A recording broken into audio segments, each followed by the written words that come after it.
कमप्रमाइज खालामनो नाङा बेखौ जों वेलकाम खालामो नाथाय ट्राइबेल बेल्ट एन्ड ब्लकनि एनक्ल'जारफोरखौ इभिक्सन खालामनायाव उचेड खालामनायाव बिथांमोना कमप्रमाइज खालामनो नाङा। इभिक्सना खुनु कमप्रमाइज गैया।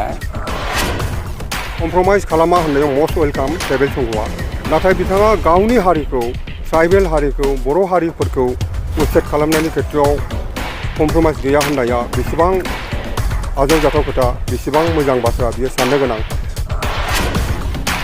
जों खुनु राजनैतिक दलनि पक्षपात नङा, जों बिरोधिबो नङा, जों गासैबो जोंनि मा BTF मा उपेकेल। चिरां जिल्लानि रुनिकाटा सान्तिपुर ओनसोलनि बे लावख्रिगुरि गामियाव जेनाखि जोंनि न' बां गैजायै दैजों जेरावनाखि दैनि गाग्लोबनाय दं गामियाव, बे दैजों गाग्लोबजानानै न' बां सिलिंखार गैया जानानै एसे हाग्रायाव बिथांमोनहा आश्रय लाहैदोंमोन। दा BTR सरकारजों हाग्रा बिफाननि जों बिथांमोनहा एभिक्सन खालामजादों। एभिक्सन खालामजानानै दिनै जोंनिनो बर' एबा ट्राइबेल माहारि रायजो राजा माखासे बे लावख्रिगुरि गामियाव एसे हाग्रायाव आश्रय लाहैदोंमोन। दै खुरखानानै न' बां सिलिंखार जानानै दा बे दुखुनांथाव जाथायखौनो बे दुखुनांथाव रायजो राजाफोरखौनो जों नायनो थाखाय अल आसाम ट्राइबल संघ आरो BTR को-ordanation कमिटिनिफ्राय जों दिनै नुजाफैदों आरो दुखुथिया बिथांमोन एभिक्सन खालामजानाय बिथांमोन रायजो राजाफोरजों जों रायलायदों, भाब बिनिमय खालामलायदों, सुखु दुखुनि बाथ्राखौ जों मिथिदों, बाहागो लादों। दा जोंनि बुंनांगौआ बेनो जे BTR सरकारनि जेनाखि हाग्रा बिफान बिथां EM रनजन बसुमतारी, दा बिथाङा हाग्रा ओनसोलखौ रिजार्भखौ रैखा खालामनायनि नामाव जाबायदि जोंनि बर' एबा ट्राइबेल रायजो राजाफ्रा हाग्रायाव आश्रय लायोबा जेबायदि एभिक्सन खालामदों हाग्राखौ रैखा खालामनायनि नामाव, बेवहाय जोंहा बुंनांगौ बाथ्रा गैया। खिन्थु गावजों गाव बर'जों बर'नि हायावनो बर'लेण्डआवनो बर'नि फिसाफोरखौ एसे कनसिडार खालामनायनि ओंथि दंमोन, कनसिडार खालामजायोमोन। एबा जिहेतु दिनैहाय बे लावख्रिगुरि गामिनि जेनाखि होखारजानाय उचेड खालामजादों BTR सरकारजों, बिथांमोना जिहेतु ओरैनो हाग्राखौ दखल खालामनानै थाहैयाखै, बिथांमोना जाय गामियाव दंमोन बे गामिखौ जों नायजोब्बाय, कमप्लिटलि गामिखौ दैया खुरखानानै जेनाखि गराखहनिया होननानै बुङो, बेहाय बाला अन्थाइ हाफाव जाजोब्बाय। दा बेयावथ' मानसिनि थानायनि खुनु रोखोम उपयोगी नङा, बेवहाय बोरै संसार जानो, बेवहाय बोरै जिउ खुंनो। दा बे हिसाबै मोनसे हाग्रा ओनसोलाव बिथांमोनहा प्लास्टिक होना आश्रय लाहैदोंमोन। किन्तु जेब्ला बेयाव खुरखानानै बिथांमोननि गामिखौ सिलिंखार खालामदों, गतिके BTR सरकारनावबो प्राकृतिक दुर्योगनि मोनसे बिकल्प, प्राकृतिक दुर्योगजों बिध्वस्त जानाय रायजो राजाफोरखौ मोनसे बेबस्था लानायनि बिकल्प लामा सरकारनाव दङमोन, बेखौसो खालामनांगौमोन। बिथांमोनखौ बे दै खुरखानाय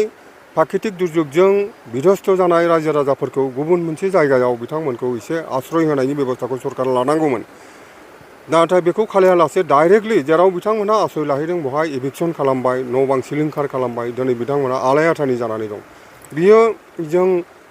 ट्राइबेल रायजो राजा एबा बर' रायजो राजानि थाखाय मोजां बाथ्रा नङा, बे दुखुनि बाथ्रा। नंखायनो जों खावलायदों BTR सरकारा बेबायदि खालायबाय थायालासेनो जोंनि बर'लेण्डआवनो हाग्रा ओनसोलानो जा जियानो जा जोंनि रायजो राजाफोरनि गावनि हारि रायजो राजाफोरनि सायाव जाहाथे बेबायदि हाग्रा रैखानि नामाव बेबायदि एभिक्सन खालामना आलाय-आथानि खालामबाय थायालासेनो मोजां सिन्था खालामनानै जाहाथे मोजां थांना थानायनि बेबस्थाफोरखौ खालामो। बिथांमोनखौ बेबायदि एभिक्सन खालायालासेनो गुबुन सरकारि हाफ्रावबो बिथांमोनखौ लांनानै दोनहैनायनि बेबस्था खालामनो हायोमोन। आरो BTR बा BTCआ जिहेतु मोनसे ट्रेन्सफार डिपार्टमेन्ट, बिथांमोनहा माने आसाम नङा, बिथांमोनानो सुखिया भाबै खामानिफोरखौ मावनो हायो आरो बे बेबस्थाखौ लानो हायोमोन। दा जों BTR सरकारखौ खावलायदों, बिथांमोनहा जा खालामबाय एभिक्सन थाबैनो बिथांमोनहा बबेयाव थागोन मोजां रैखाथि गोनां थावनियाव थानानै बिथांमोनहा जाहाथे थांना थानायनि राहा लामा मोनो, बे बेबस्थाखौ BTR सरकारा खालामनांगौ। BTR सरकारा बेखौ खालामथारनांगौ, जों बेखौ खावलायो। दिनै बेजों लोगोसे जों मानिबायानो हाग्रा रैखानि नामाव BTR सरकारा दिनै जोंनि रायजो राजाफोरखौ बेबायदि एभिक्सन खालामदों, बोदोर जादों। दिनै बिथां मानगोनां EM रनजित बसुमतारी बिथाङा हाग्राखौ रैखा खालामनायनि नामाव गावनि जातिब्लाबो ट्राइबेल जातिबाबो एभिक्सन खालामनो बिथाङा फावसयाखै नागा दा बेबायदिनो ट्राइबेल बेल एन्ड ब्लकआव एसेबां इलिगेल एनक्ल'जारफ्रा एनक्ल'ज खालामनानै ट्राइबेल बेल एन्ड ब्लकनि जोंनि हाया खमब्लाबो 4 लाख बिघासो जोंनि हाया अबैध बेदखलकारिफोरजों बेदखल जानानै दङ। नुनो मोनदों दि बाहायनो थांनाय बावैसो सिगां गुवाहाटी गोजौ बिजिरसालिनि आयेन मथे आरो फोसावनाय मथे माने ट्राइबेल बेल ब्लकआव थानायफोरखौ होस्रांनांगौ मोनसे नटिस फैदोंमोन नाथाय बिटिसि सरकारा दासिमबो बे खामानिखौ मावो नाथाय बिनि उल्थायै जों नुनो मोनो जे ट्राइबेलफोरखौसो होखारनाय दा बिनि खेथ्रआव नोंथांमोना बुङो जिखिनि थासारि दा सोलिनाय दा बे नंगौ बेनो दा ट्राइबेल बेल एन्ड ब्लकआव एसेबां बिघा लक्ष बिघा हाया एनक्ल'ज जानानै दं अबैध बेदखलकारि बिथांमोनहा माने बेदखल खालामनानै दंजोबो आरो बिनि थाखाय गुवाहाटी हाइकर्टआ बावैसो सिगां बिथांमोना निर्देश नटिफिकेसन बिथांमोना फोसावदों बिथांमोना नटिस जारि खालामदों जे चिरां जिल्लानि आरो बाक्सा जिल्लानि गासै मोनथाम रेभिनिउ सार्केलनि आन्डाराव बे गामिफोरखौ इभिक्सन खालामनांगौ होननानै गुवाहाटी हाइकर्टआ निर्देश होदोंमोन आरो बेखौ निर्देश मथे बिटिआरनि सरकाराबो नटिस जारि खालामदोंमोन किन्तु दिनैसिम बे थारिखआ उच्चेद खालामनांगौ गुवाहाटी हाइकर्टनि जेनोखि उच्चेद खालामनायनि निर्देश होदोंमोन बे समा बारग'लांबाय दिनैसिम बिटिआर सरकारा उच्चेद खालामनाय जायाखै मानो उच्चेदखौ जायाखै मानो उच्चेदा जायाखै दिनैसिम बिनि थाखाय जों सरकारखौ दाबि खालामदों सरकारखौ सन्देह खालामदों जों खुनु राजनैतिक दलनि पक्षपात नङा जों बिर'धिबो नङा जों गासैबो जोंनि मा बिपिएफ मा इउपिपिएल मानो खारन आगोलनि बिपिएफनि सरकाराबो 15 बोसोराव खुनु अबैध बेदखलकारिखौ गामि मोनसेबो न'खरसेबो बिथांमोना उच्चेद खालामाखै दा बेबायदि राजनैतिक खारनाव होननानै जों सानना लादों राजनैतिक खारनाव जुदि जोंनि पार्टिया जोंनि सरकारफोरा जुदि बेबायदि जोंनि हा हु ट्राइबेलनि सय सम्पतिखौ जुदि बेबायदि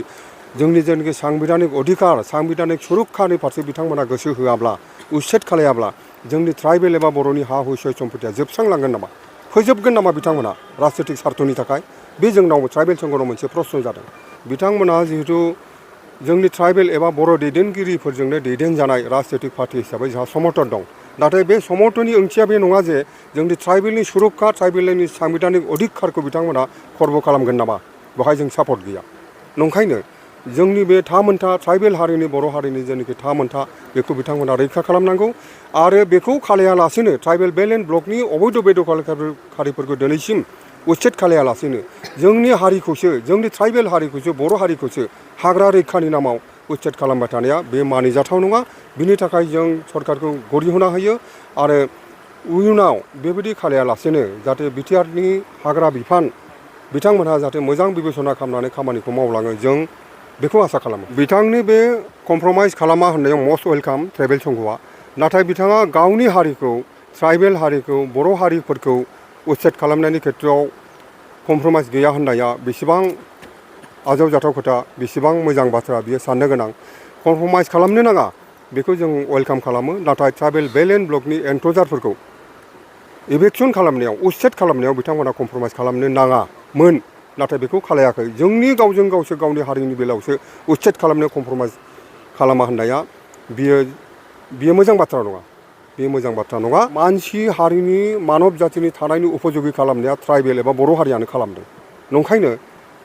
हाग्रा बंग्रायाव थानायनि ट्राइबेल एबा बर'हा मोन्थाय दङ दिनै बिथांमोनहा हाग्राखौ रैखा खालामनायनि नामाव जे आयेननि दहाय होनानै बेबायदि खालामदों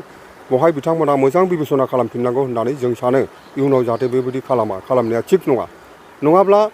जोंनि रायजो राजाफ्रा जुदि बेबायदि गावनि हायावनो गावनि रायजोआवनो गावनि बिथायावनो गावनि सिथ्लायावनो जुदि गावनि हारिया जुदि बेबायदि आलाय आथानि जाबाय थानांगौबा हाग्रा रैखानि नामाव बियो जों रावनिबो थाखाय मोजां नङा आं बिटिसि सरकारखौ हाग्रा बिफानखौ मानगदेर बिथां रनजित बसुमतारी EM बिथांखौ खावलायो ट्राइबेल संघनिफ्राय बिथाङा जाहाथे मोजां सिन्था खालामनानै इयुनाव बेबायदि गावनि हारिनि गेजेराव गावनि ट्राइबेल हारिखौ बेबायदि हाग्रा रैखानि नामाव जाहाथे बिदि आलाय आथानि खालायालासेनो माबा जुदि मावनांगौ थायोब्ला मोजां सानै हयै सरकाराथ' हानि अभाब जायाखै गोबां सरकारि हा दं नङाना बेफ्रावबो लांनानै दोनहैग्रोनो हायो जाहाथे बेबायदि मोजां सिन्था खालामनानै बिथांमोना खामानि